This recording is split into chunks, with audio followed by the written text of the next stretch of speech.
If you've ever tried to lead a workshop where there's one person who is just being deliberately disruptive, you'll know how important it is to be able to think on your feet and manage that well. In this video, I share a story of a workshop that went terribly wrong for me, how I managed to mess it up, and what I did to fix it at the end. As facilitators, we don't always get it right, but you can learn from my mistakes.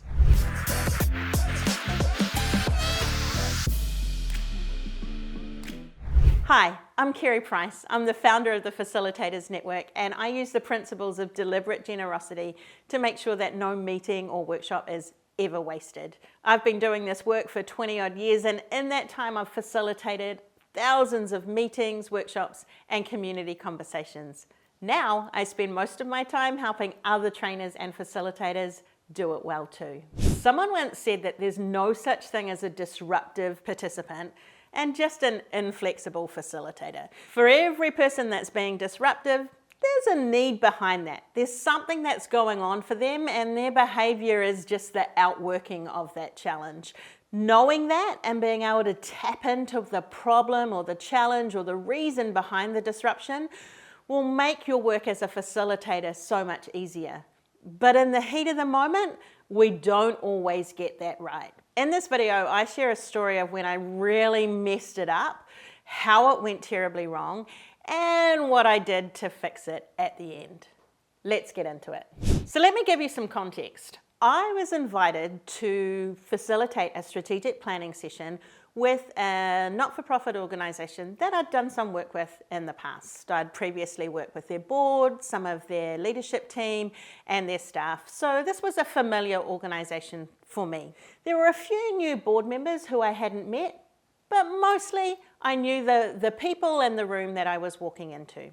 How the scene was set was this strategic planning was to happen over 2 full days, and prior to the workshop, I was to spend some time one-on-one with each of the trustees, getting their own thoughts about the strategic planning and the process that we were going through. So I'd had the one-on-ones, and we were heading into day 1 of the strategic planning workshop. Almost instantly, within 10 or 15 minutes, I noticed that one person at the table, who happened to be the board chair, really didn't want to be there. Anything that I invited him to do, he was really pushing up against. So for example, I might have said, what I'd love for you to do is to write on a post-it note, and he would say something like, I'm not writing on post-it notes.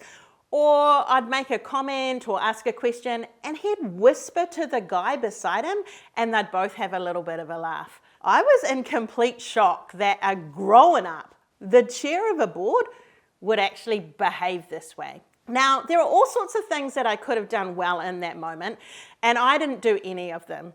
Instead, I went into freeze, fight, flight, fawn mode, and I was panicking about how I was going to manage this particular behavior. So as we went through the day, it just got worse and worse. I felt uncomfortable. You could see that other participants were feeling uncomfortable, and nothing was really being achieved. Eventually, at about 2 o'clock on day 1, I suggested that the next thing we were going to do was, and the response from the board chair was, we can't do that, we don't have enough information. At that moment, I decided just to call it quits. I had nothing left in me. So I said, you know what? I think you're right. I don't think we do have enough information. So what I'd love to do is a quick wrap up around the room and see how today has landed. And then I would love to chat with you, the board chair, and you, the general manager, to see how we can make tomorrow a little bit more useful. So we went into the world's most awkward wrap up. Everyone knew that day 1 had been a write-off, and they were trying to be positive about what we'd achieved. But it was an absolute train wreck. We did the wrap up, everyone left, and I sat down with the board chair and the general manager to chat about what had gone on. So I started the conversation by saying, I get the sense that this workshop is not going how you would have liked. And he agreed. He launched into telling me why it wasn't working, which essentially was I wasn't using the process that he thought I should be using. He had a particular idea about what a strategic planning session looked like. I wasn't running it in that way, and he wasn't convinced that we would land where we needed to land. So I sat down with him. We redesigned day 2. We talked about what he thought was important that we covered and how we covered it, and we made a whole new workshop plan. He was as happy as Larry. He'd got what he needed to feel safe and secure that we'd get the outcome he wanted, and he was good to go. The problem was, I wasn't good to go. I still had stuff that I needed to talk to him about. Because regardless of the process or what he was or wasn't happy with, his behaviour in the room wasn't helpful either. And I didn't want a repeat of that the next day. So I said to him, I'm really glad that you're happy about day 2 and that we're able to reset and perhaps do this process or run through this process in a different way. But there's still something else that I'd like to chat to you about. I'm not quite in the right headspace to do that with you right now, but are you happy if I give you a call later tonight or first thing in the morning to chat it through with you? He was completely open to that. As far as he was aware, everything had been fixed. He headed off in one direction. I jumped in my car and burst into tears. I cried my eyes out all the way home. I got home to my husband and I said, I'm never facilitating strategic planning ever again. And I didn't understand why I was so upset by one person's behaviour. I had facilitated much tougher topics than this in much tougher environments, and I hadn't been triggered in the same way. So I had to get really clear about why I was upset by this. So after reflecting for a little while, I realized 2 things. The first one was that I was really surprised by his behavior.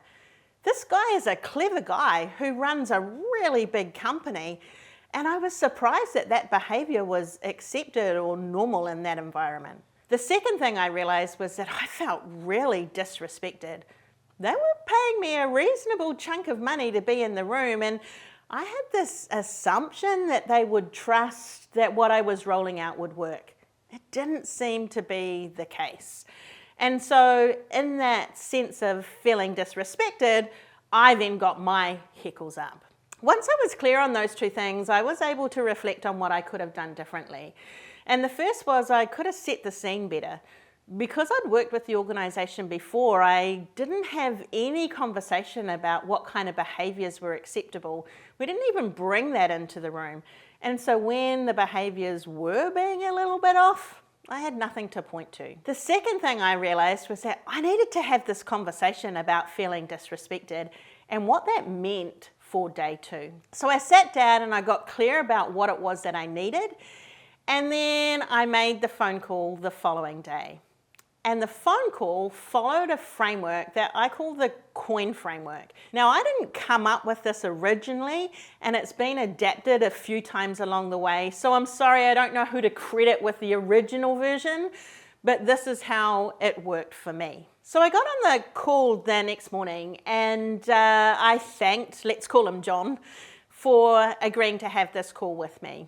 And I launched into the C of COIN, which is all about acknowledging what I know this person cared about. And I knew that this person cared about getting a good outcome from the workshop. And I also knew that he genuinely cared about the organisation that we were working with. So that's what I said. I said, hey John, thanks for having this call with me. I know you really care about this organisation. That's really evident. And I know you really care about getting a great outcome from today's session. That was C. I then moved on to O, which is observe, or what I noticed. And what I wanted to say was, I noticed yesterday you were being a complete jerk. That's not what I said. What I said was, I noticed yesterday that on several occasions where I was inviting you to contribute or engage in the process, you just flat out refused to get involved. For example, and I gave a couple of examples of things that he did really specifically, so he knew what I was talking about. The I stands for impact. And what's important about the impact is that the impact wasn't me going home in tears at the end of the workshop. He didn't care about that. He cared about the success of the workshop for the organisation. So I had to link the impact of his behaviour to what he cared about. So I said, hey, I know you care about the organisation and the success of their workshop and getting some outcomes. These are the behaviours that I observed. And the impact of that is it wouldn't have mattered what process we were using. I spent so much time trying to meet your behaviours and address those challenges in the room that we would have never got to the outcome we were looking for. The last step in the coin process is the N, and that's where you get to set the next steps or the next expectations. And so I was able to say to him, hey, listen, I know this is day 2 of the workshop. If you would prefer to facilitate this workshop yourself, I'm more than happy to stay home today. We've got the workshop plan, we mapped it out together. You are welcome to go and facilitate that for yourself. If, however, you would like me to show up and lead day 2, then I need you to respect me as a facilitator and respect the process that I choose to use. Sure, I'll use the plan that we laid out, but if I feel in the moment that we need to pivot to make it more useful, I need you to be okay with that. And the interesting thing is, he responded really well. He said, sure, of course, I'd love for you to come and do day 2. He also said, fair call. It's not the first time someone's called me out on that. What's interesting about the next steps though is if you're going to have those conversations with people, you then need to hold the boundary. So what happened in day 2 is if you thought the wrap up of day 1 was awkward, setting the scene for day 2 was just as awkward. We did a couple of connection things, and then I explained that I'd had this conversation with John and the GM and how we would reset the day. And everyone in the room looked to John to see his response. And he just sat there like this. In that moment, I could have let it go, but instead what I chose to do was say, John, everyone's looking to you for confirmation. And then he was able to go, yep, that's what we've agreed to do. Had I let that behaviour slide from the get-go, day 2 would have been a repeat of day 1. Now, I'm not saying day 2 was perfect. It was still not one of my most favourite days to facilitate.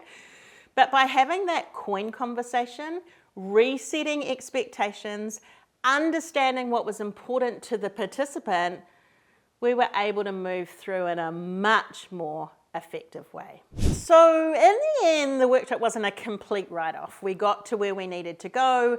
And in fact, there were trustees at the table who then contracted me to do more work after the fact. So clearly the experience for me was different to the experience for some of the participants. But so much of what happened that day could have been prevented if I'd set the scene better at the beginning and used a few other facilitation techniques along the way rather than going into flight or fight or freeze mode. One of the key things I could have done is checked in with people right at the beginning of the session to find out how they were feeling about being there in the first place. In this particular case, the board chair thought that doing strategic planning was a waste of time and that actually they already knew what they wanted to do. They would have preferred the funding went to implementation rather than more planning. So understanding how people are feeling right at the start and uncovering if there's any reasons why they don't want to be there can be really useful. In my next video, Meaningful Icebreakers for Adults, I share with you 3 simple activities that get to the heart of how people are feeling so you can uncover any disgruntledness before the session even begins.